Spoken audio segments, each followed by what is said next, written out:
a Canaã celestial. Antes de nós entrarmos diretamente no assunto, tem alguns textos que eu separei como introdução para poderem nos contextualizar, ou seja, nos dar melhor condição de entender aquilo que depois vai ser apresentado. Tá? Nós vamos passar aqui cerca de 4 ou 5 textos, e aí, na sequência, a gente imerge no assunto. A primeira coisa que gostaríamos de ressaltar aqui é a forma pela qual as manifestações do reino de Deus na terra ocorrem. Vou dizer de outra forma. Quando Deus enviou Cristo ao mundo, ou mesmo quando Deus escolhe um povo para ser seu e começar uma grande obra, este evento não é um evento que chama a atenção da humanidade. Não é um evento que está na mídia da época. Não é um evento que cai na boca do povo. Ele é um evento que ele começa sem nenhuma exibição humana. Então, eu convido os irmãos para abrirem comigo em Isaías, capítulo 53. Nós vamos ler os versos 2 e 3, nessa linha. Isaías 53, versos 2 e 3. Aqui ele está, é uma profecia que fala da primeira vinda do Senhor Jesus Cristo à Terra. Portanto, ele está falando do evento mais importante que iria ocorrer para a humanidade até então. Mas olha como ele diz: o que foi subindo como renovo perante ele, e como raiz de uma terra seca. Não tinha parecer nem formosura. E olhando nós para ele, nenhuma beleza víamos para que o desejássemos. Era desprezado e o mais indigno entre os homens, homem de dores, experimentado nos trabalhos e, como um de quem os homens escondiam o rosto, era desprezado e não fizemos dele caso algum. Daqui nós vemos que a vinda de Cristo ao mundo foi sem nenhuma exibição mundana. Um outro texto que também fala nesse sentido é o de Miqueias, capítulo 5, versículo 2, onde aponta-se a ocasião do nascimento de Jesus. Diz assim: E tu, Belém Efrata, Belém é a cidade onde ele nasceu.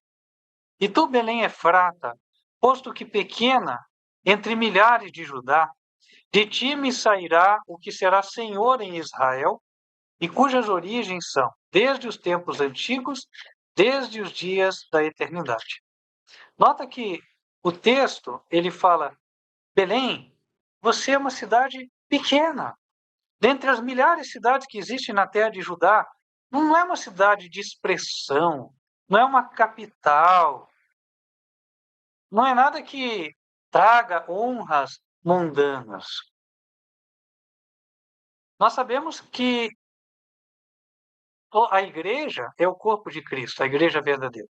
Nós somos chamados para sermos seguidores de Cristo. Portanto, o chamado dos homens escolhidos por Deus no decorrer das eras, quando é verdadeiro, quando é um chamado de Deus mesmo, esse chamado segue esse exemplo que nós vemos, sem demonstrações humanas, né?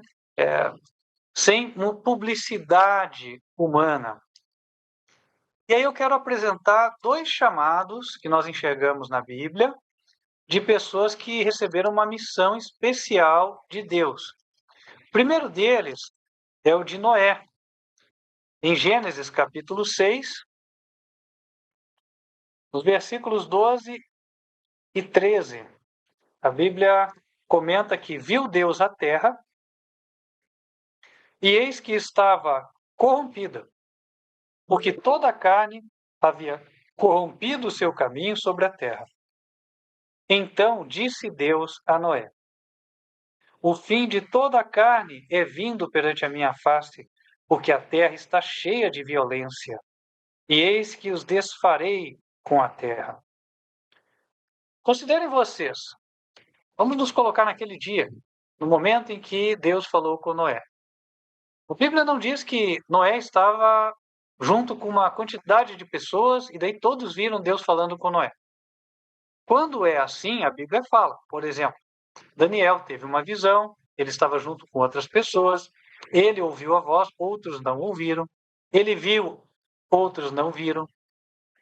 Nós temos o exemplo de o apóstolo Paulo, quando Jesus apareceu para ele, ele caiu do cavalo, outros ouviram como se fosse um trovão, os que estavam com ele, e só ele ouviu a voz mesmo de Jesus. Mas aqui a Bíblia não fala de mais ninguém, é só Noé. Então Deus falou com Noé, assim como, por exemplo, hoje você pode estar lá no teu quarto, só para fazer uma analogia, um exemplo, e aí Deus fala com você, fala na tua mente, assim, assim, assim, assim. Vou destruir a terra, a terra está cheia de violência. E aí no versículo 17, Deus continua falando para Moisés: Eis que trago um dilúvio de água sobre a terra, para desfazer toda a carne em que há espírito de vida debaixo dos céus.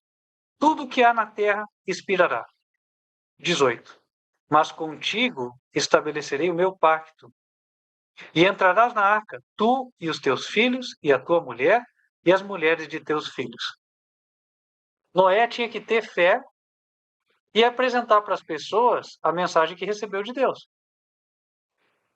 E as demais pessoas, elas só iam entender que Noé era um escolhido de Deus, de que ali estavam chamados. Elas iam entender isso apenas espiritualmente, por revelação do Espírito de Deus. Não tinha outra forma. Portanto, sem exibição mundana.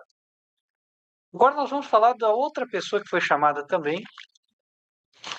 Inclusive, esse foi chamado para mais tarde ficar conhecido como o pai da fé.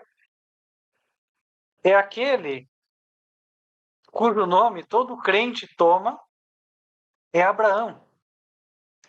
Em Gênesis capítulo 12, a Bíblia fala do chamado de Abraão. O chamado de Abraão foi tão importante que todos os escritores da Bíblia, segundo se entende, foram descendentes de Abraão. O povo de Deus veio dos descendentes de Abraão. A igreja de Deus veio dos descendentes de Abraão. Então, Abraão foi chamado para formar o povo de Deus. E o chamado dele está aqui em Gênesis 12, versículo 1. Diz assim: Ora, o Senhor disse a Abraão: Sai-te da tua terra e da tua parentela e da casa de teu pai para a terra que eu te mostrarei. E far-te-ei uma grande nação, e abençoar-te-ei, e engrandecerei o teu nome, e tu serás uma bênção. E abençoarei os que te abençoarem, e amaldiçoarei os que te amaldiçoarem. E em ti serão benditas todas as famílias da terra. Assim partiu Abrão, como o Senhor lhe tinha dito, e foi Ló com ele. E era Abrão da idade de 75 anos, quando saiu de Harã.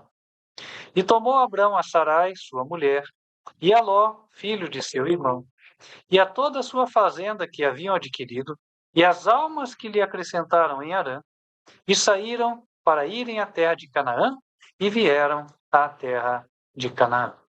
Mais uma vez, não aconteceu nenhuma exibição excepcional. Estavam todos os habitantes de Ur dos caldeus nas suas atividades cotidianas, na sua rotina diária, e eis que, de repente, o vizinho está de mudança. Bom, mas até aí nada de diferente. Quantos vizinhos se mudam por ano? Certo? Então, tudo bem, vamos nos despedir do vizinho. Mas nada que pudesse indicar que havia um chamado especial de Deus ali.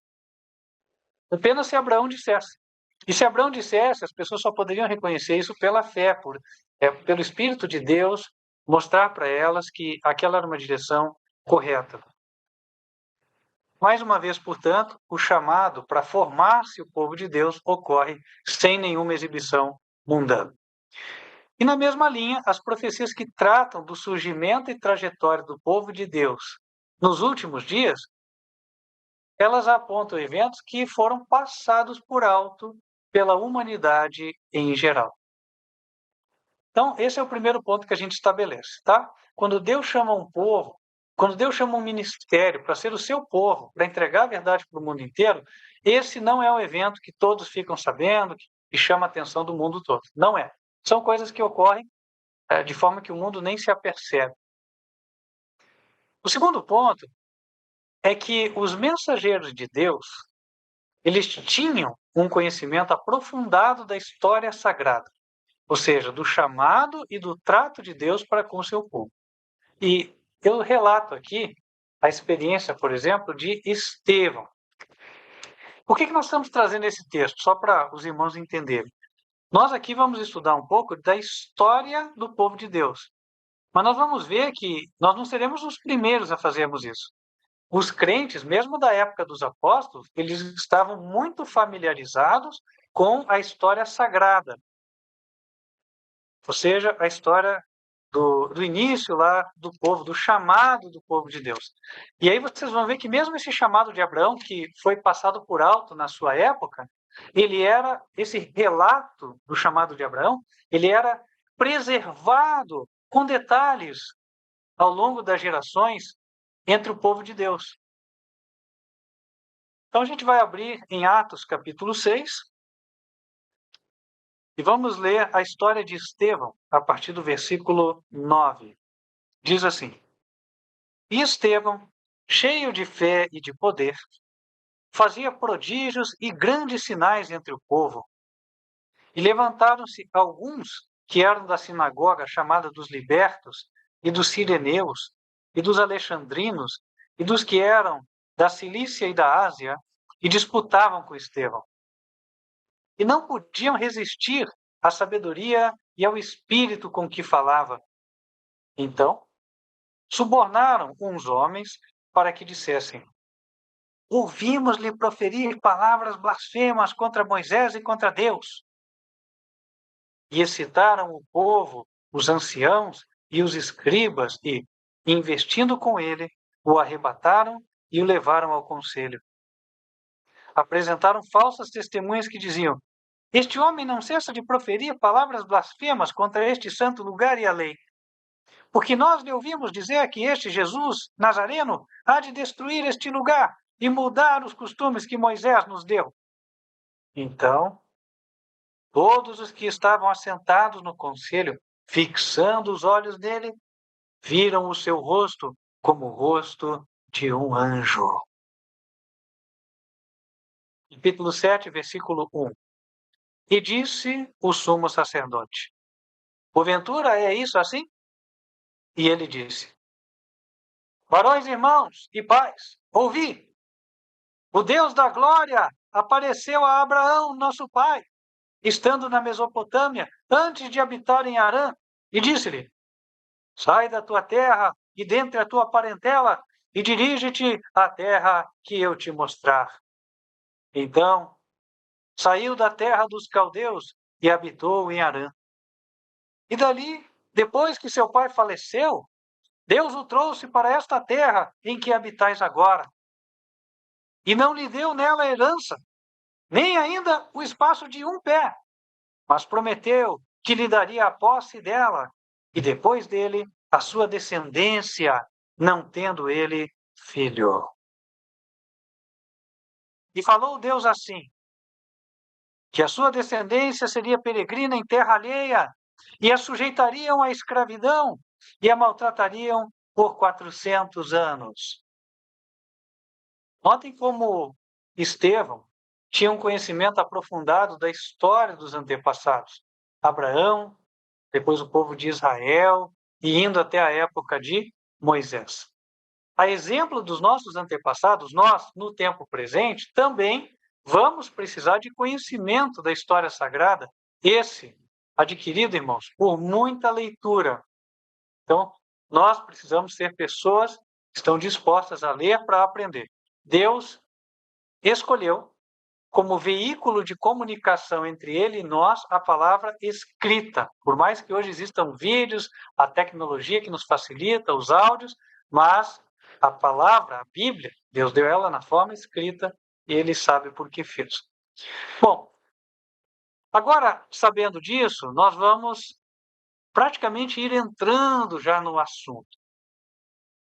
Nós vamos ver uma passagem que está em 1 Coríntios, capítulo 10, e ali o apóstolo diz que a história da trajetória de Israel, ela é uma figura daquela do povo de Deus no tempo do fim. Ou seja, a história do povo de Israel era, por assim dizer, uma profecia. E esse era o método de ensino que Deus usava muitas vezes. Um exemplo claro disso é no santuário. Cada dia, cada sacrifício que era feito, sacrifício de animal, aquilo representava o sacrifício do Filho de Deus que seria feito um dia.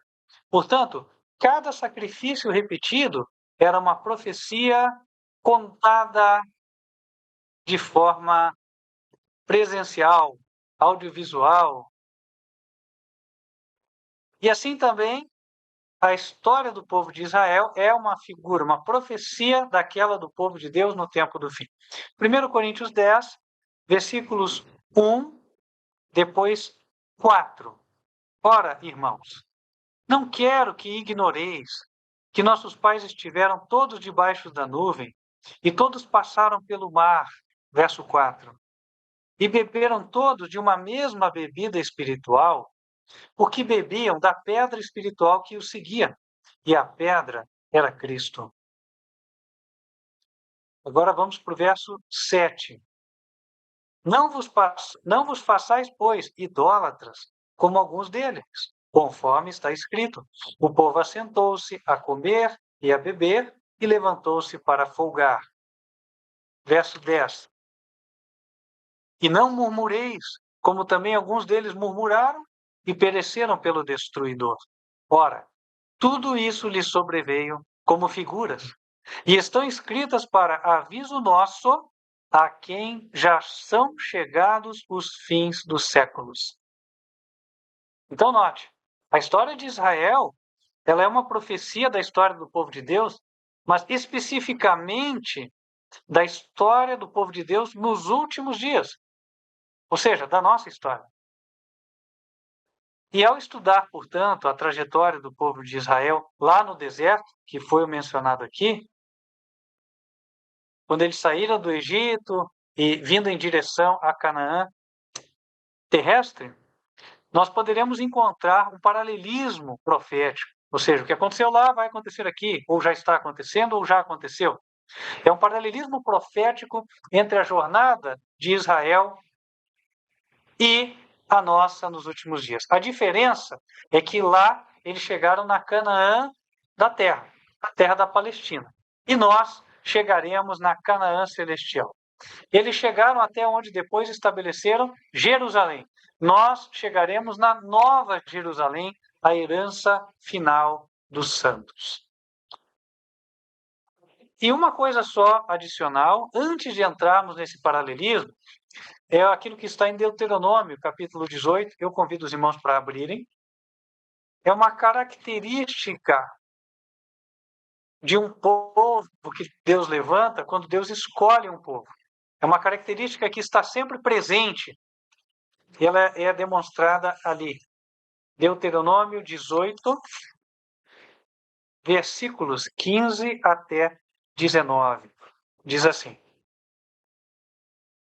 O Senhor, teu Deus, te despertará um profeta do meio de ti, de teus irmãos, como eu. A ele ouvireis. Conforme tudo o que pediste ao Senhor, teu Deus, em Horebe, no dia da congregação, dizendo: Não ouvirei mais a voz do Senhor meu Deus, nem mais verei este grande fogo para que não morra. Então o Senhor me disse: Bem falaram naquilo que disseram. Eis que lhe suscitarei um profeta do meio de seus irmãos, como tu, e porei as minhas palavras na sua boca, e ele lhes falará tudo o que eu lhe ordenar. E será que qualquer que não ouvir as minhas palavras, que ele falar em meu nome, eu o requererei dele. O fim de guiar o povo pelo deserto, Deus deu instruções especiais ao povo, mas ele as deu através do instrumento que ele escolheu, o profeta Moisés. E o mesmo deveria ocorrer no tempo do fim. Quando Deus levantasse um povo para sair da terra que espiritualmente seria o Egito, ele também, portanto, deveria levantar um profeta para, através dele, entregar instruções especiais para o povo.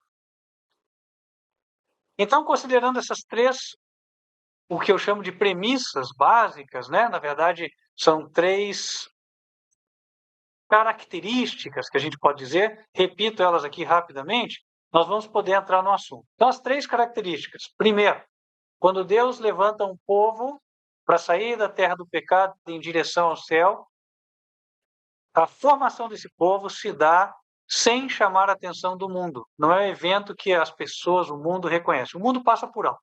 Só os espirituais vão entender. Segundo, os membros do povo de Deus têm um conhecimento aprofundado da história sagrada e, portanto, conseguem entender que a história de Israel foi um paralelo, foi um exemplo daquilo que a gente viveria. E, por fim, Deus vai levantar um profeta no meio desse povo, ou seja, ele levantaria, melhor dizendo, um profeta quando ele levantasse esse povo. Posto isso, nós vamos então estudar essa jornada do povo de Israel desde a saída do Egito rumo a Canaã e vamos traçando o paralelo profético. Adianta aos irmãos que é um estudo que nós não vamos concluir hoje, porque ele ficaria muito longo. Quando os irmãos receberem a planilha, hão de ver, nós vamos passar uma parte dele hoje e vamos dar sequência nele na próxima ocasião, tá? Nós vamos então dar início, nós vamos para Êxodo capítulo 13. Êxodo capítulo 13. Nós vamos ler os versos 3, 4 e 20. E Moisés disse ao povo: Lembrai-vos deste mesmo dia em que saístes do Egito, da casa da servidão, pois com mão forte o Senhor vos tirou daqui. Portanto, não comereis pão levedado. Hoje, no mês de Abibe, vós saís. Verso 20. Assim, partiram de Sucote e acamparam em Etã, à entrada do deserto. Então, a primeira coisa que nós podemos extrair daqui, né? Eles saem de um lugar que era chamado Sucote, que era onde eles moravam enquanto estavam no Egito, e vão se acampar em Etã, à entrada do deserto. O povo de Deus tinha por hábito colocar no lugar onde eles ficaram o nome daquilo que aconteceu, ou de um fato especial relacionado à sua estada ali. E aí, um exemplo disso que eu posso citar, alguns já viram essa mensagem, é quando o povo reclama por falta de água, o povo contende com Deus, aí Moisés bate na rocha e aquele lugar ficou chamado contenda, né? Massá e Meribá. Aqui, a palavra Sucote, ela significa cabanas. Cabanas. Cabanas são moradias temporárias. Então, quem mora em cabana é o equivalente a quem hoje fica alguns dias numa barraca. Se você vai acampar, se você vai numa montanha, você leva lá a barraca. Não com a ideia de ficar lá para sempre, mas sim de ficar alguns dias apenas. Você é um passageiro, é um peregrino ali naquele local. Assim também, os israelitas, em primeiro lugar, se convenceram de que aquela terra onde eles estavam, no Egito, não era a sua terra permanente. E eles partiram dali para o local onde Deus lhes mostraria. Nesse contexto, o chamado dos israelitas é o mesmo chamado de Abraão. Porque Deus tinha dito para Abraão: sai da tua terra, sai da tua parentela e vai para o lugar que eu vou te mostrar. Só que com uma diferença.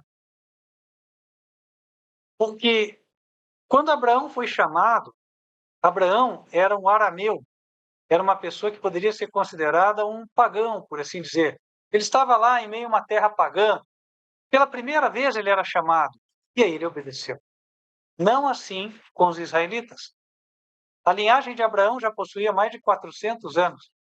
Só de escravidão eles tinham 400 anos, 400 e tantos, ali, naquele local. E quando eles recebem esse chamado, então, sai da tua terra e vai para onde eu vou te mostrar, na verdade, isso é uma renovação do chamado que foi dado a Abraão. Ou, usando um termo mais moderno, esse é um reavivamento da fé. Abraão, pela fé, saiu da sua terra e foi para onde Deus lhe mostraria. E mesmo quando Jacó foi para o Egito e José foi para lá, Deus revelou a toda a linhagem dele que eles não ficariam permanentemente no Egito, eles sairiam dali. Só que o povo se esqueceu, estava sem fé. Deus então teve que enviar o seu mensageiro Moisés, realizar 10 pragas, destruir o Egito e mostrar para eles que o lugar deles não era ali. E aí houve um reavivamento da fé e eles saíram da terra do Egito, sendo guiados por Deus pela fé. Então o que ocorreu ali foi um reavivamento. E aí, nesse particular, nós podemos traçar um paralelo com algo do tempo moderno. E antes de falar do tempo moderno, tem um detalhe adicional. O Egito, conforme diz o verso 3, ele era conhecido como a casa da servidão, a casa da escravidão. No sentido espiritual, qual é a servidão? A escravidão. É a escravidão do pecado, correto? Então, aqui, essa saída do povo de Israel do Egito, ela é um paralelo, ela é uma figura de um reavivamento do povo de Deus no tempo do fim, com o objetivo de retornar a uma fé viva e abandonar a escravidão do pecado. Nesse contexto, eu vou convidar quem tem o livro, ou quem trouxe o livro, melhor dizendo, o livro A Grande Controvérsia, para lermos o que está na página 267,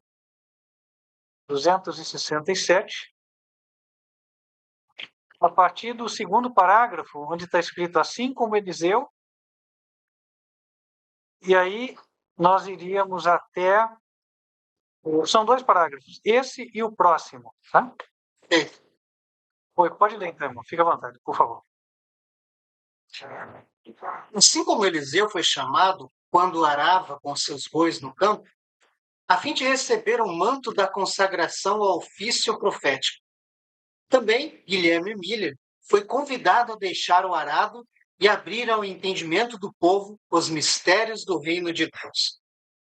Com temor deu ele início ao trabalho, levando seus ouvintes passo a passo através dos períodos proféticos, até o segundo aparecimento de Cristo. A cada esforço, ele ganhava força e coragem, vendo o grande interesse despertador por suas palavras. Foi somente por solicitação de seus irmãos, em cujas palavras ele ouviu o chamado de Deus, que Guilherme concordou em apresentar seus pontos de vista em público. Ele estava, então, com 50 anos de idade, desacostumado a falar em público. Sentia-se sobrecarregado com o senso de sua incapacidade para a obra que estava diante dele. Mas, desde o princípio, seus trabalhos pela salvação das almas foram abençoados de modo notável. Sua primeira conferência foi seguida de um despertamento religioso, no qual se converteram 30 famílias inteiras, com exceção de 2 pessoas. Foi imediatamente convencido a falar com outros lugares, e quase em toda parte seu trabalho resultava em avivamento da obra de Deus. Pecadores eram convertidos, cristãos eram despertados para uma maior consagração. Teístas e incrédulos reconheciam a verdade da Bíblia e da religião cristã. O testemunho daquele entre os quais trabalhava alcançava uma classe de pessoas que não estava dentro da influência de outros homens. Sua pregação era calculada para despertar a opinião pública para os grandes temas da religião e deter o crescente mundanismo e sensualidade da época. Ok. Nós vimos que esse homem, Guilherme Miller, ele foi chamado para apresentar mensagens que tiveram como resultado realizar um despertamento no meio do povo de Deus. Talvez alguém se pergunte, tá, mas por que que tem que ser com ele? Bom, em primeiro lugar, nós já vimos que quando Deus chama alguém, isso não era feito com grandes exibições mundanas. Então, ninguém podia esperar que fosse o grande pregador da época, né? Que estivesse sendo escolhido por Deus para fazer uma grande obra. Talvez alguém se perguntasse, tá, mas por que que isso não poderia representar, por exemplo, né, o reavivamento da época da Reforma Protestante, que foi algo bem grandioso? Existe uma diferença bastante notória entre os avivamentos da fé que houveram antes desse que aqui foi mencionado, tá? Todos os avivamentos anteriores, eles tiveram características de que Deus aprovava obras, sim, mas eles não chegaram a restaurar algo que é essencial, a obediência aos 10 mandamentos de Deus. Por exemplo, na época de Lutero, Lutero era um monge católico, em 1517, quando ele apresentou o seu protesto, foi um protesto contra uma prática que na época estava bastante incentivada pelo Papa, qual seja a venda de indulgências, a venda de perdão. Por isso, o protesto, né? E se vocês lerem as 95 teses de Lutero, vão ver que boa parte, se não a maior parte delas, nada mais era do que um protesto contra essa prática iníqua. Não tão focada na questão de vamos restaurar a obediência a Deus. Depois, Lutero se bateu bem forte na doutrina da justificação pela fé, ensinou as pessoas a necessidade de entregar os seus corações e confiar somente em Cristo para sua salvação. E, como resultado, isso promoveu um avivamento da fé e também uma melhora no comportamento do povo. Porém, não levou a uma restauração dos 10 mandamentos. Por exemplo, Lutero nunca aceitou a verdade do sábado, embora o seu companheiro Karlstadt tivesse aceitado. Pelo contrário, Lutero foi contra a verdade do sábado. E como ele era a estrela da época, acabou que a sua voz prevaleceu e Karlstadt teve que se refugiar por um tempo na Suíça. Então, posto isso, nós vamos avaliando mesmo todos os movimentos posteriores a Lutero, o surgimento de congregações como os anabatistas, os metodistas, por John e Carlos Wesley, e outros tantos que foram surgindo, os menonitas, né, de Menon e Thomas Minzer, enfim, nenhum deles trouxe consigo esta característica, mas esta é encontrada nos trabalhos que se seguiram a esta pregação de Guilherme Miller. Portanto, acertado esse paralelismo profético, tá? Posto isso, vamos analisar outra coisa. Em Êxodo 13, no verso 20, nós vimos que eles partiram de Sucote, que significa cabanas. Isso representa que é um povo que no tempo do fim ia entender que a sua terra não era mais aqui. E a pregação de Guilherme Miller era justamente voltada à segunda vinda de Cristo. Guilherme Miller, ele estudou a profecia das 2.300 tardes e manhãs, especificamente a passagem de Daniel 8, verso 14. Ele viu que lá falava até 2.300 tardes e manhãs, e o santuário será purificado. Na época, o entendimento comum era que o santuário representava o planeta Terra. Então, ele concluiu que, ao final das 2.300 tardes e manhãs, o planeta Terra seria purificado com fogo. E então, isso deveria acontecer porque Jesus voltaria à Terra pela segunda vez. Daí a conclusão de pregar o advento de Cristo para esta época, né? Então, de fato, as pessoas que foram escutando a mensagem, elas foram concluindo: puxa, meu lugar não é aqui, meu lugar é no céu, é a Nova Jerusalém, é a Canaã celestial. Então, literalmente, elas se dispuseram a jornadear em destino ou com destino a Canaã celestial. Aqui nós temos um paralelo perfeito entre o que aconteceu lá na época do Egito e o que começa a acontecer nesse movimento milerita, depois teve outro nome. Agora eles partiram de Sucote e foram para Etã, conforme o verso 20 diz. Etã significa sólido, duradouro. Nós vimos que aqueles que aceitavam a mensagem, eles se convertiam e reformavam as suas vidas. Então eles se colocavam sobre a plataforma da verdade eterna, que é a palavra de Deus. Ou seja, queriam colocar suas vidas em obediência à palavra. Mas, como disse há pouco, desde a época dos apóstolos, algumas verdades, como por exemplo a do sábado, a da adoração ao único Deus e não à Trindade, elas foram perdidas. Note que a igreja dominante era a igreja romana, desde o Império Romano. O Império Romano pagão caiu, mas a igreja permaneceu forte. E as nações que sucederam o Império Romano e se formaram, elas foram adotando o catolicismo romano como religião oficial, a maioria delas.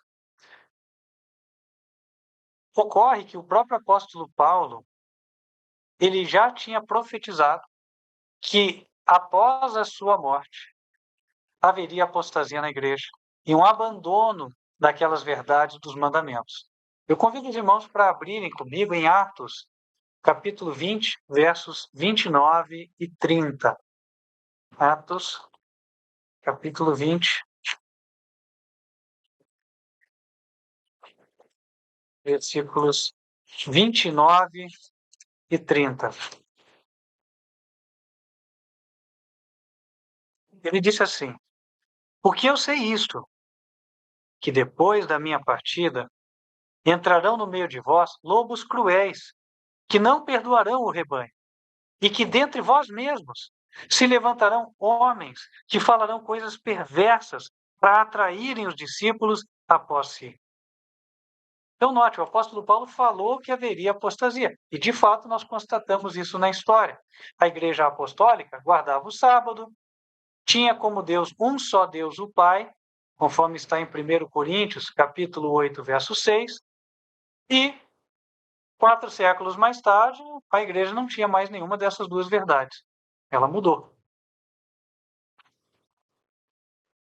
Nesse contexto, nós podemos entender, então, que em algum momento essas verdades tinham que ser restauradas, e nós estamos justamente estudando sobre esse. Nós vamos então acompanhar o próximo passo da jornada dos israelitas, já no deserto, em direção a Canaã. Nós vamos para Êxodo, capítulo 14, versículos 1 e 2. Êxodo, capítulo 14, versículos 1 e 2.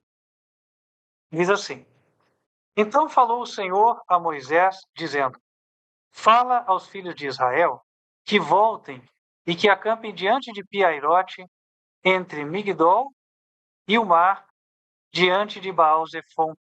Em frente dele assentareis o campo junto ao mar. Aqui, 3 nomes são citados. Né? Então, eles tinham que acampar diante de Piairote, entre Migdol e o mar, diante de Baal-Zefon. Vamos traduzir os nomes. Piairote, olha que interessante o significado. Piairote significa beco sem saída.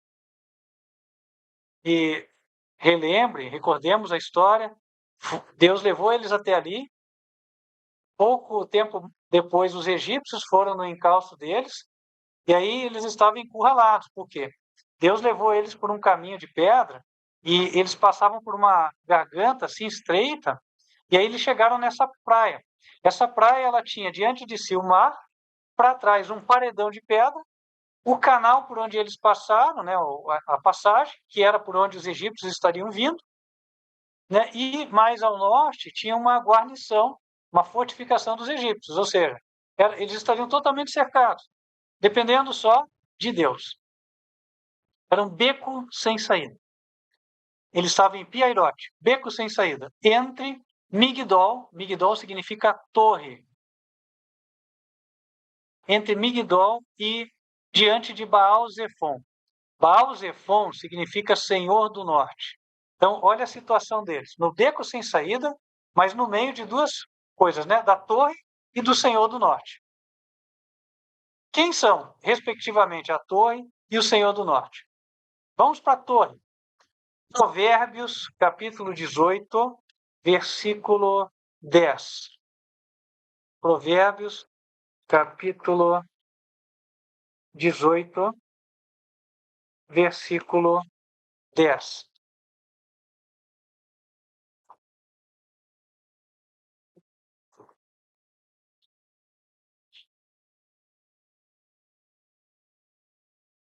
Diz assim: Torre forte é o nome do Senhor. Para ela correrá o justo e estará em alto retiro. Então, torre forte, eles estavam ali na presença do Senhor. E por outro lado, diante de Baal-Zefon, que significa o Senhor do Norte. Quem era o Senhor do Norte? Vamos para Jeremias, capítulo 1, versículo 14. Jeremias, capítulo 1, versículo 14. A palavra diz: E disse-me o Senhor, do norte se descobrirá o mal sobre todos os habitantes da terra. E quem era esse que viria do norte? Nós vamos para Jeremias, capítulo 21, versículo 10, e aí nós fechamos o entendimento. Diz assim: Porque pus o rosto contra esta cidade para mal e não para bem, diz o Senhor. Na mão do rei de Babilônia se entregará e ele a queimará a fogo. Então vamos fazer a junção? O Senhor do Norte era o rei de Babilônia. A Bíblia diz que Deus traria o mal. Então o rei de Babilônia vinha trazendo o mal. Ora, Babilônia não era um reino que adorava o Deus vivo. Então, o sistema de religião da Babilônia era um sistema ideado e mantido pelo diabo, por Satanás. Então, quando a gente vê Senhor do Norte, o primeiro Senhor do Norte era Satanás. E aí agora nós conseguimos entender o contexto do povo de Israel. Eles estavam lá num beco sem saída, em Piairote, entre o Senhor e o diabo. E o que eles tinham? A escolha.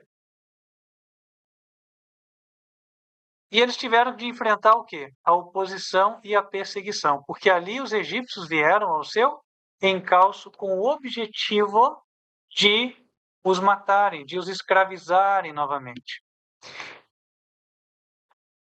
E, semelhantemente, nós vamos ler que os rejeitadores da mensagem de Guilherme Miller também fizeram oposição e ele esteve numa situação similar. Eu vou convidar quem tem o livro A Grande Controvérsia para abrirmos na página 270.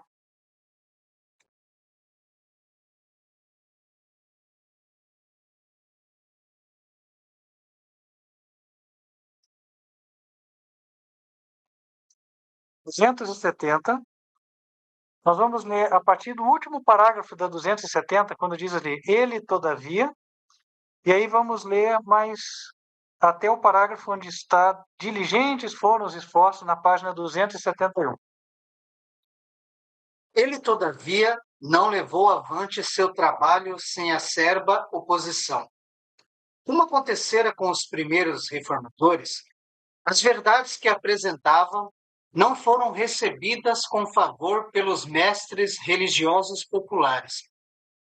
Como esses não pudessem sustentar sua posição pelas Escrituras, eram forçados a lançar mão de citações e doutrinas de homens, das tradições dos pais da Igreja. A palavra de Deus, porém, era o único testemunho aceito pelos pregadores da verdade do advento. A Bíblia, e a Bíblia só, era sua senha. A falta de argumentos escriturísticos por parte dos opositores era suprida pelo ridículo e pela zombaria. Tempos meios e talentos eram empregados em caluniar aquele cuja única ofensa era aguardar com júbilo o retorno de seu Senhor e esforçar-se por viver uma vida santa e exortar os outros a se prepararem para o seu aparecimento.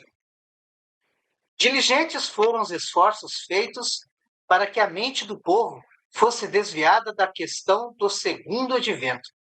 Faziam-se parecer um pecado, algo de que os homens deveriam se envergonhar. Estudar as profecias referentes à vinda de Cristo e ao fim do mundo. Assim, o ministério popular buscava solapar a fé na palavra de Deus.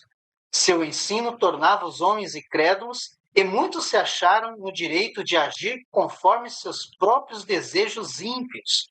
Então, os autores atribuíam todo esse mal aos adventistas. Sim, senhor, já sem áudio.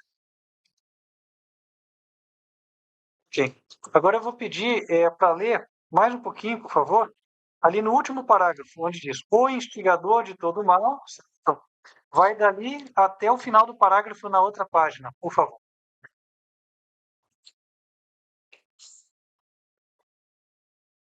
O instigador de todo mal buscava não somente contrafazer o efeito da mensagem do advento, mas destruir o próprio mensageiro. Miller fazia a aplicação prática da verdade das Escrituras ao coração de seus ouvintes, reprovando-lhes os pecados e perturbando sua satisfação própria. Suas palavras claras e cortantes despertavam inimizade. A oposição manifestada pelos membros da igreja à sua mensagem animava a classe inferiores a irem mais longe. Os inimigos conspiraram para lhe tirar a vida quando saísse do local da reunião. Mas anjos de Deus se achavam entre a multidão, e um deles, em forma humana, tomou o braço deste servo do Senhor e conduziu em segurança para longe da multidão enfurecida. Sua obra ainda não estava terminada, e Satanás e seus emissários ficaram desapontados pelo fracasso de seus planos. Ok. Então nós vemos que, tal como no passado, ocorreu na época moderna, né? Os inimigos recorreram à perseguição e, inclusive, tentaram matar o mensageiro, tal como os egípcios também fizeram em relação aos israelitas. Se Deus não tivesse aberto o Mar Vermelho, segurado o exército egípcio e depois afogado, seguramente os egípcios teriam matado os israelitas. E o mesmo teria acontecido aqui com o mensageiro de Deus. Então, mais uma vez, o paralelismo fica comprovado. Avançando dentro desse paralelismo, nós vamos para o próximo local, o próximo passo da jornada do povo de Deus, que nós encontramos em Êxodo, capítulo 15, versículos 22 e 23. Ok? Vamos lá. Depois fez Moisés partir os israelitas do Mar Vermelho e saíram ao deserto de Sur. E andaram 3 dias no deserto e não acharam água. Então chegaram a Mara, mas não puderam beber as águas de Mara, porque eram amargas. Por isso chamou-se o seu nome Mara. Então aqui eles chegaram num deserto que chama-se Sur, e também a fonte de água, o lugar onde havia água, que era Mara. Vamos para os significados, tá? Sur. Sur significa muro. E Mara significa amarga. Então, nós vamos agora procurar extrair o significado a partir de cada uma dessas palavras, né? Que ficaram marcando como nome do lugar por onde eles passaram. Então, muro. Na Bíblia, o que é um muro? Nós podemos abrir alguns versos aqui, em especial Salmos 51, versos 18 e 19. Convido os irmãos para abrirem. Salmos 51, verso 18 e 19. Para pedir um pouco a participação dos irmãos aí, né? Irmão José Vanderlei, está com a Bíblia aberta? Sim, irmão. Poderia ler para nós, por gentileza? Então, Salmo 51, versos 18 e 19. Amém. Faze o bem a Sião, segundo a tua boa vontade. Edifica os muros de Jerusalém. Então te agradarás dos sacrifícios de justiça, dos holocaustos e das ofertas queimadas. Então se oferecerão novilhos sobre o teu altar. Ok. Então, o salmista, em primeiro lugar, diz: edifica os muros de Jerusalém. Mas ele fala isso no sentido simbólico. Esse é um salmo de Davi.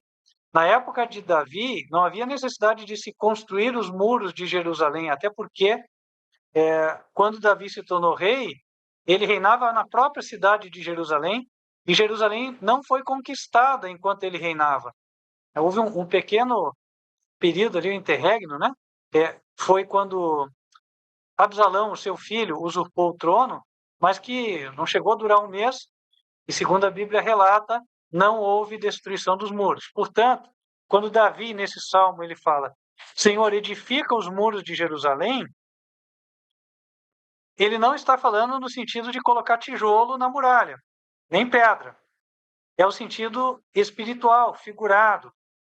E aí no versículo 19, ele fala que quando o Senhor edifica os muros de Jerusalém, ele vai se agradar do sacrifício de justiça. Daí nós conseguimos entender do que ele está falando. Ele está se referindo a Jerusalém, fazendo menção do povo de Deus. E é o povo quem pode apresentar sacrifícios de justiça. O povo apresentava sacrifícios. Mas quando é que Deus considerava que o sacrifício era de justiça? Nós temos que entender o significado da palavra justiça. E aí a gente vai entender o significado da expressão edificar os muros de Jerusalém, que é o que levaria eles a apresentarem os sacrifícios de justiça. Convido os irmãos para nós abrirmos em Salmo 119, versículo 172. Pedir o irmão Bruno para ler para nós. Está com a Bíblia aí, irmão Bruno? Sim, pastor. Pode repetir de novo? Salmos 119, verso 172.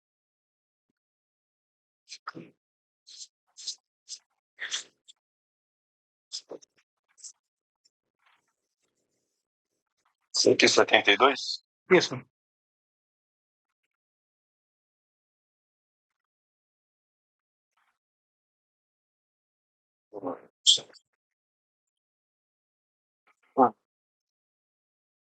Minha língua falará da tua palavra, pois todos os teus mandamentos são justiça. Então, notem, os mandamentos de Deus são justiça. O salmista diz que quando Deus edificasse os muros de Jerusalém, os adoradores iam trazer sacrifício de justiça, ou seja, iam apresentar suas ofertas em obediência aos seus mandamentos. Então, o edificar os muros é tornar o povo obediente aos mandamentos. O muro representa a lei de Deus. Então, quando é dito que Deus levou os israelitas até o deserto de Sur, quer dizer que ele levou eles até a localidade, né, onde eles começariam a aprender sobre a sua lei. Só que também naquele lugar eles chegaram em Mara. E o que Mara significa? Mara significa amargo. E o amargor foi uma experiência que caracterizou este movimento daquela época de Guilherme Miller, o movimento do advento, que apregoava o cumprimento das 2.300 tardes e manhãs seria a realização da segunda vinda de Cristo à Terra. Foi uma experiência amarga, foi o descobrir uma mensagem da palavra que a princípio era doce, mas acabou amargando. E essa própria experiência, ela tinha sido profetizada na Bíblia, em Apocalipse, capítulo 10. Convido os irmãos a abrir. Nós vamos abrir em Apocalipse, capítulo 10. Vamos ler os versículos 1 até 3. Então vamos, Apocalipse, capítulo 10, versículos 1 até 3. Pastor Jailson, está com a Bíblia aí? Poderia ler para nós? Só tem que... Sim. Amém. Aqui diz assim, capítulo 10, o versículo 1 a 3. 1 a 13. E vi outro anjo forte que descia do céu, vestido de uma nuvem, e por cima da sua cabeça estava o arco celeste. E o rosto era como o sol, e os pés como colunas de fogo. Versículo 2. E tinha na mão um livro aberto, e pôs o pé direito sobre o mar e o esquerdo sobre a terra. E clamou com grande voz, como quando brama o leão. E havendo clamado, os 7 trovões fizeram soar as suas vozes. Ok. Vou pedir também para ler, por gentileza, os versos 8 até 11. Possível? Sim. E a voz que eu do céu tinha ouvido tornou a falar comigo e disse: Vai e toma o livrinho aberto da mão do anjo que está em pé sobre o mar e sobre a terra. E eu fui ao anjo, dizendo-lhe: Dai-me o livro, dai-me o livrinho. E ele disse-me: Toma e o come, e ele fará amargo ao teu ventre, mas na tua boca será doce como mel. Verso 10. Até o 11. Pode ler. E tomei o livrinho da mão do anjo e comi-o, e na minha boca era doce como mel, e havendo-o comido, meu ventre ficou amargo. E ele disse-me: Importa que profetizes outra vez a muitos povos, nações e línguas e reis. Ok. Então, note, aqui nesse caso, mais uma vez, a exemplo do que acontecia no santuário, João, ele vivenciou a profecia. Então, aquilo que aconteceu com ele em visão é representativo do que aconteceria com o povo de Deus no tempo do cumprimento. Assim como no santuário, cada vez que se sacrificava um animal, era representativo do que aconteceria com o Filho de Deus.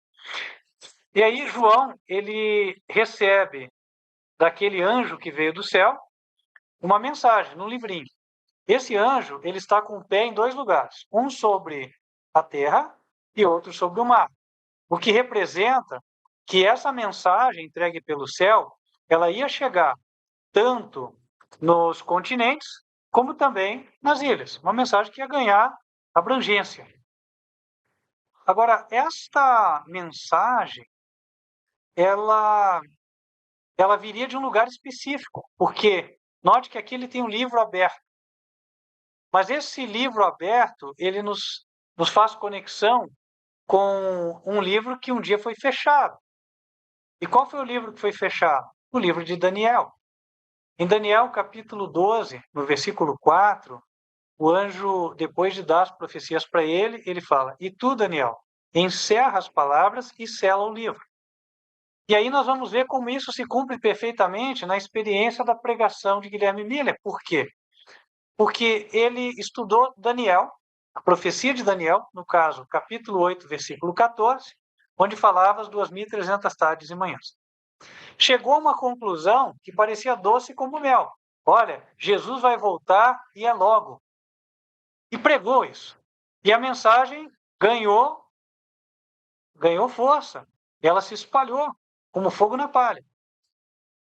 Porém, aquilo que era doce, finalmente quando desceu para o ventre, ficou amargo. Ou seja, quando eles passaram pela experiência, quando eles chegaram no tempo do cumprimento da profecia, então houve uma amarga decepção. E disso aqui o livro A Grande Controvérsia também retrata. E eu queria aqui colocar. Então, as duas coisas que foram representadas na experiência do povo de Israel, elas são vistas nessa época em que ocorreu o desapontamento. A primeira que nós vamos ler, ela está relacionada com a ideia do muro, com a ideia de retornar à obediência. E a segunda, com a ideia da decepção. Tá? Aliás, com o fato da decepção, né? Então, a primeira, na página 274, nós temos mais alguém que está com a grande controvérsia aqui, pode ser nosso voluntário para leitura?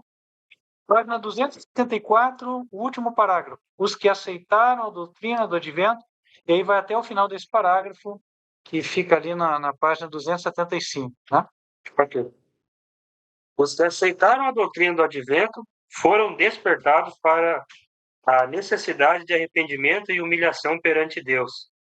Muitos haviam, por longo tempo, hesitado entre Cristo e o mundo.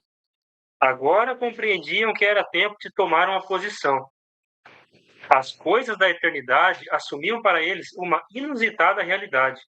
O céu estava próximo e eles se sentiam culpados diante de Deus.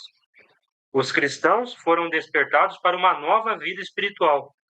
Sentiram que o tempo era curto e aquilo que eles tinham de fazer por seus semelhantes deveria ser realizado rapidamente. A terra recuava e a eternidade parecia abrir-se perante eles. E a alma, contudo, o que está ligado à sua aventura ou desgraça eterna, sentia que o objetivo mundano estava se eclipsando. O Espírito de Deus repousava sobre eles, dotando de poder os ferventes apelos feitos aos seus irmãos e aos pecadores, a fim de se prepararem para o dia de Deus. O testemunho silencioso de sua vida diária era uma constante reprovação aos membros das igrejas formais e não consagrados. Estes não desejavam ser perturbados em sua busca de prazeres, sua dedicação ao lucro e a ambição de honras mundanas.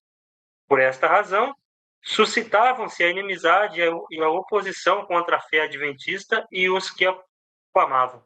Ok. Então, essa experiência é equivalente ao muro. Ou seja, eles buscando se consagrar, eles entenderam, Jesus está voltando, então eu tenho que estar preparado. Então, eu vou abandonar tudo que está aqui no mundo, eu vou buscar a Deus, eu vou obedecê-lo. Né? E aí, na sequência, tiveram o desapontamento. Esse é relatado na página 284. 284. Tá? Nós temos mais alguém que está com a grande controvérsia aí? Só levanta a mãozinha, por favor. Pode ler para nós? Nós vamos começar ali no início do parágrafo, onde diz a experiência dos discípulos. A experiência dos discípulos. Isso. E aí, nós vamos. Pois. Alguém.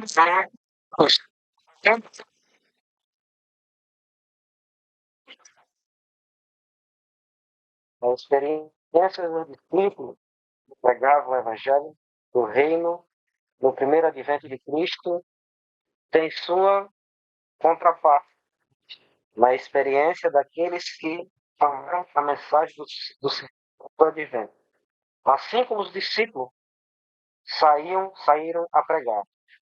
O tempo está cumprido e o reino de Deus está próximo. Miller e seus companheiros proclamaram que o período profético mais longo é o último apresentado na Bíblia.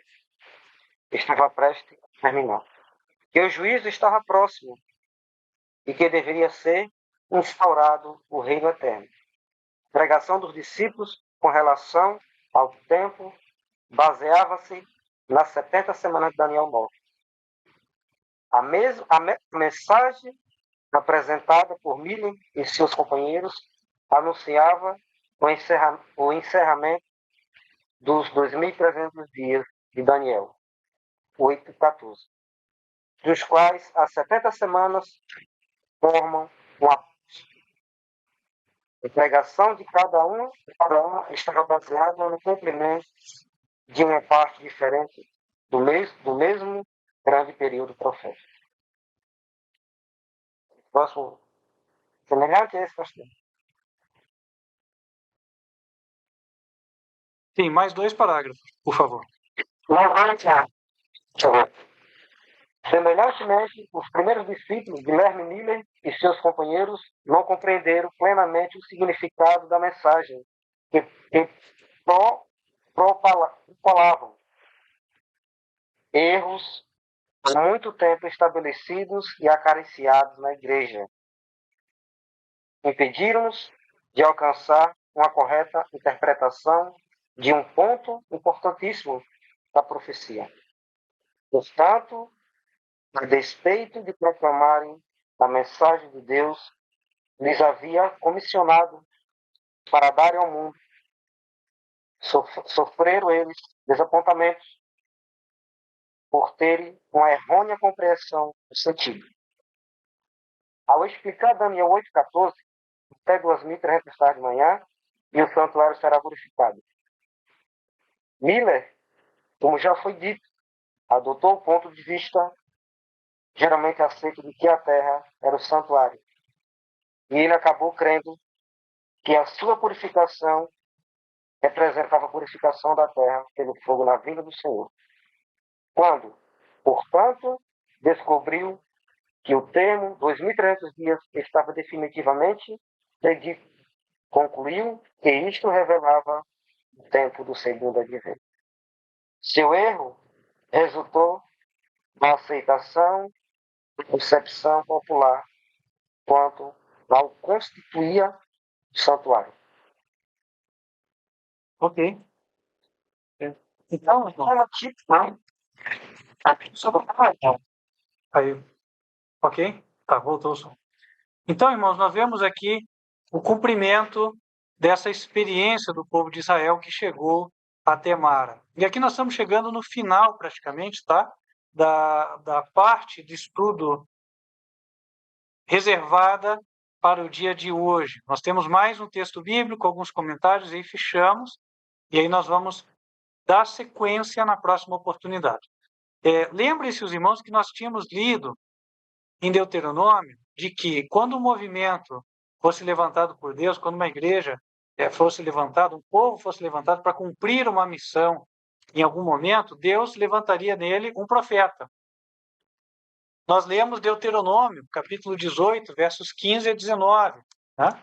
Eu vou ler aqui rapidamente, só para nós recordarmos isso. Deuteronômio 18, versos 15 a 19. O Senhor teu Deus te despertará um profeta no meio de ti, de teus irmãos, como eu. A ele ouvireis, conforme tudo o que pediste ao Senhor teu Deus em Horebe, no dia da congregação, dizendo: não ouvirei mais a voz do Senhor meu Deus, nem mais verei este grande fogo, para que não morra. Então o Senhor me disse: bem falaram naquilo que disseram. Eis que lhes suscitarei um profeta no meio de seus irmãos como tu, e porei as minhas palavras na sua boca, e ele lhes falará tudo o que eu lhes ordenar. E será que qualquer que não ouvir as minhas palavras, que ele falar em meu nome, eu o requererei dele. Aqui eu acrescento algo ao que tínhamos apresentado ao início. Note que Deus ele faz uma advertência. Fala, olha, quem não aceitar os conselhos que eu der por meio desse profeta, eu vou requerer isso dele. Se nós analisamos a jornada dos israelitas durante o deserto em direção a Canaã, várias vezes houveram levantes contra o mensageiro Moisés. E todos esses levantes acabaram mal. O mais conhecido deles talvez seja o levante dos próprios familiares de Moisés, que eram Coré, Datã e Abirão. Coré era primo de Moisés. E eles falaram que Deus falava por eles também, não era só por Moisés, etc. E aconteceu que desceu o fogo de Deus. O primeiro, a terra abriu, engoliu eles e as suas famílias. E depois desceu o fogo de Deus e queimou mais 250 pessoas que também partilhavam da mesma ideia. Houveram outras situações menos gravosas. Podemos lembrar aqui até da época em que Miriam mesmo e Arão conspiraram contra ele, falaram, e acabou que Miriam ficou leprosa. E finalmente, também podemos citar aqueles espias que foram espiar a terra de Canaã e também falaram contra a terra e se colocaram contra os conselhos que Deus mandou através de Moisés e finalmente receberam a sentença de Deus de que passariam 40 anos no deserto e perderiam a vida ali, sem ver a Canaã prometida. Como nós vemos que a história do povo de Israel se repete no tempo do fim, é de se entender que Deus levantaria profeta para o tempo do fim. Eu trouxe aqui um texto curto falando sobre isso, tá? Eu vou passar a parte mais curta, que eu sei que já está ficando cansativo para os irmãos, e na sequência, quando nós retornarmos para darmos sequência ao estudo, na próxima ocasião, nós vamos reforçar mais esse ponto e avançar, tá? Mas eu vou trazer aqui um relato histórico de algo que talvez nem todos conheçam, mas aconteceu naquele movimento. E vou ler. Diz assim: mais relevante para os primeiros adventistas do sétimo dia são as experiências de William Foy e Asen Foss. Ambos tiveram visões similares à primeira visão de Ellen Harmon, no caso, Ellen White. William Ellis Foy, um negro norte-americano na faixa dos 20 anos de idade, recebeu diversas visões dramáticas em 1842, vários anos antes daquelas recebidas por Asen Foss e Ellen Harmon. A primeira, em 18 de janeiro, durou 2 horas e meia, e a segunda, 4 de fevereiro, durou 12 horas e meia. O seu estado durante as visões assemelhava-se ao estado de transe de Daniel.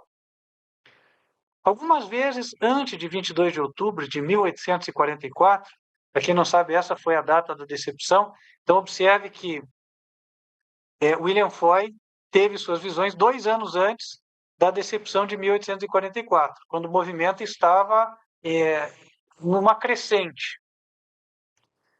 Algumas vezes antes de 22 de outubro de 1844, Ellen Harmon ouviu Foy pregar no Salão Beethoven, em Portland, Maine. Algumas semanas depois, pouco antes da primeira visão dela, em dezembro de 1844, Foy estava presente numa reunião realizada perto de Cape Elizabeth, Maine, durante a qual ela falou da primeira visão. Aí, palavras dela. Quando ela começou, Foy ficou fascinado com o que ela dizia. Deixou-se levar pelo entusiasmo e empolgação que acompanhavam a apresentação dela. Ela falou das coisas celestiais, de orientações, luzes, imagens, coisas familiares a Foy. Arrebatado pela alegria do momento, ele não pôde mais se conter. De súbito, no meio da apresentação de Ellen, Foy bradou de júbilo, erguendo-se sobre os pés e saltou inflamadamente para baixo e para cima. Segundo Ellen se lembra, ela dizendo: ele louvou o Senhor, ele louvou o Senhor.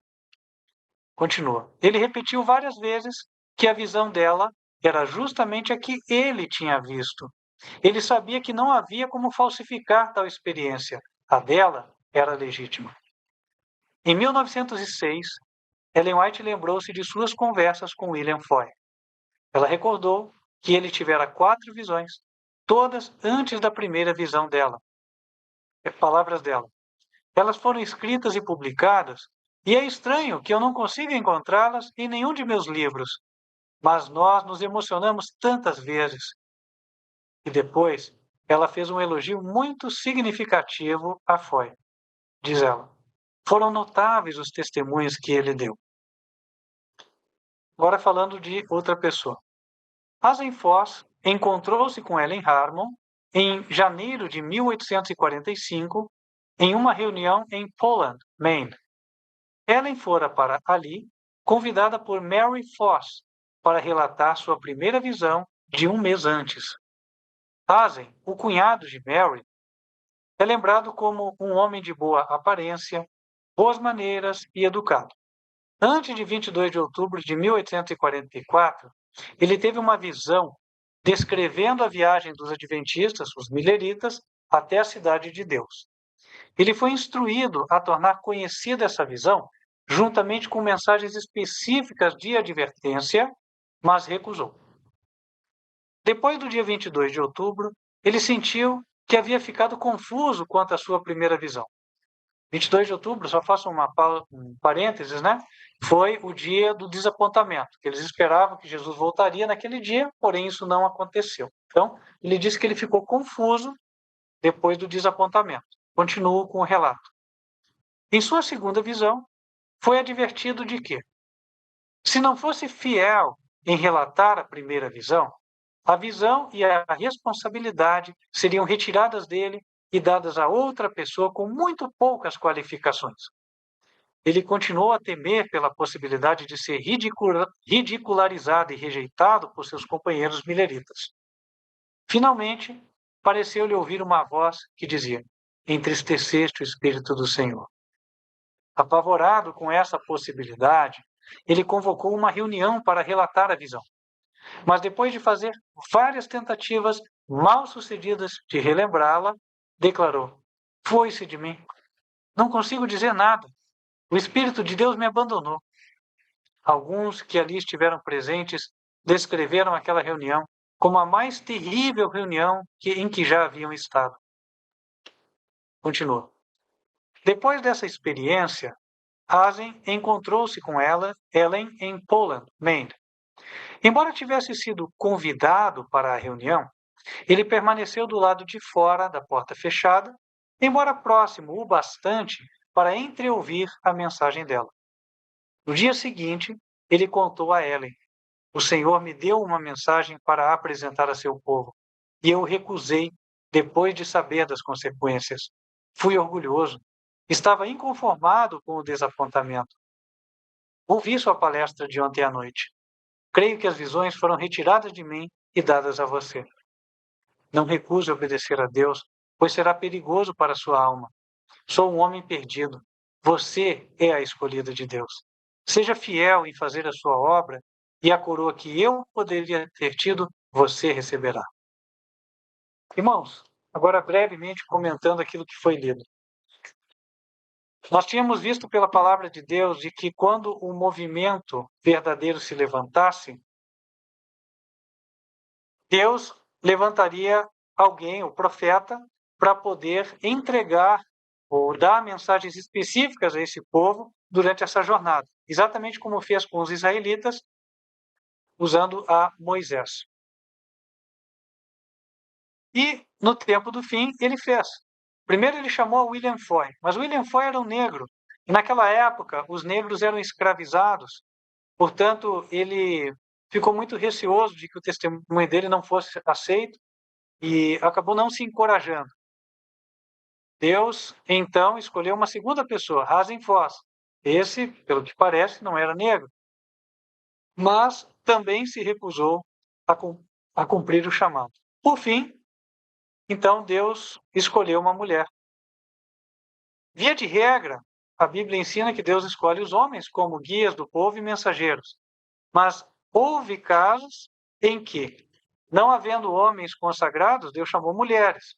Podemos citar dois exemplos. Um é o da profetisa Hulda. Talvez poucos conheçam a história dela, mas foi uma profeta de Deus que Deus usou na época dos juízes. O outro deles foi Débora, que foi juíza do povo de Israel, ou seja, a líder do povo em geral.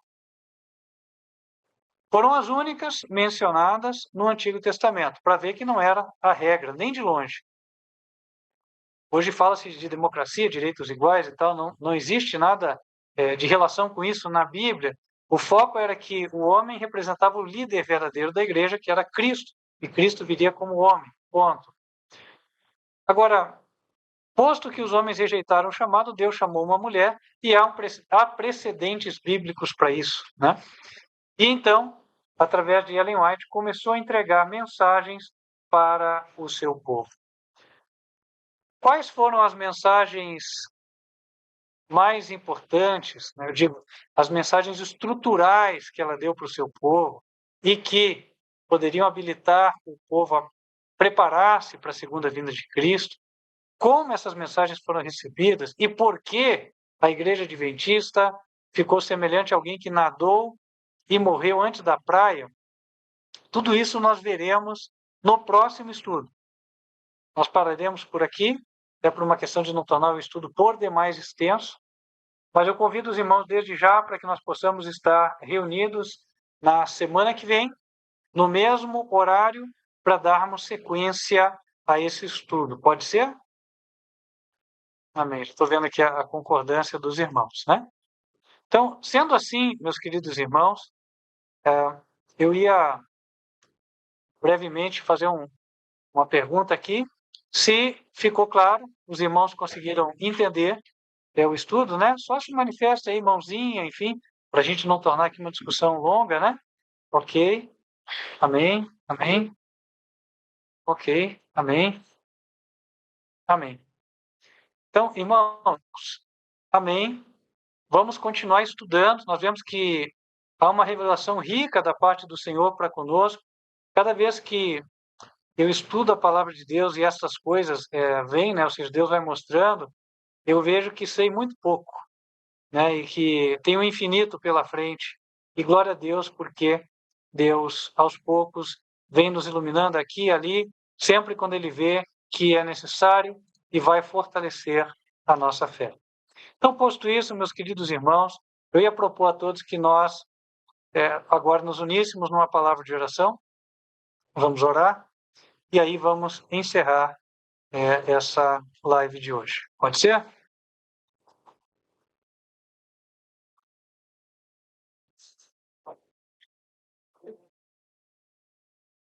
Santo e bom Pai, que nos altos céus habitas, só tenho a te agradecer porque nós nos vemos inseridos no meio deste grande plano que o Senhor fez desde a eternidade e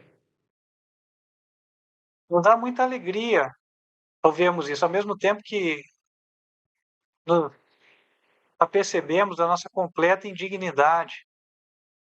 Confesso que faltam palavras até para dizer. Talvez o que resuma o muito obrigado.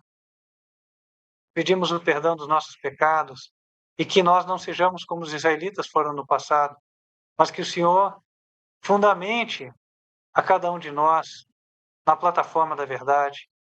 Encha nossos corações e nossas mentes com o Teu Espírito Santo. Nos guie, nos aproxime de Ti e nos mantenha firmes, ó Pai, para que possamos, assim como os israelitas que tiveram fé, chegarmos até a Canaã celestial. Continue com cada um que aqui está. Abençoe o Teu povo. Dirija-nos na sequência dos estudos, para que possamos, Senhor, como os apóstolos e a Igreja Apostólica esteve no passado, estarmos plenamente conscientes da história sagrada,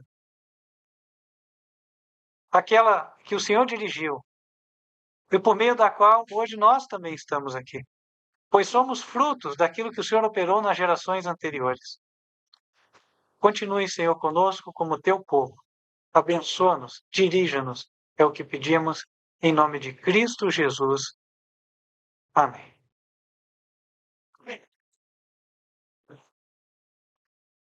Queridos irmãos, então agora abrimos aí rapidamente para as despedidas, né? Não sem antes invocar as bênçãos do Senhor sobre todos os irmãos. Então vamos fechar os olhos, vamos invocar as bênçãos do Senhor. Que o Senhor vos abençoe e vos guarde. Que o Senhor faça resplandecer o seu rosto sobre vós e de vós tenha misericórdia. Que o Senhor levante sobre vós o seu rosto e vos dê a paz. Amém. Então abrimos, né? Quiser, à vontade aí, abrimos rapidamente o microfone.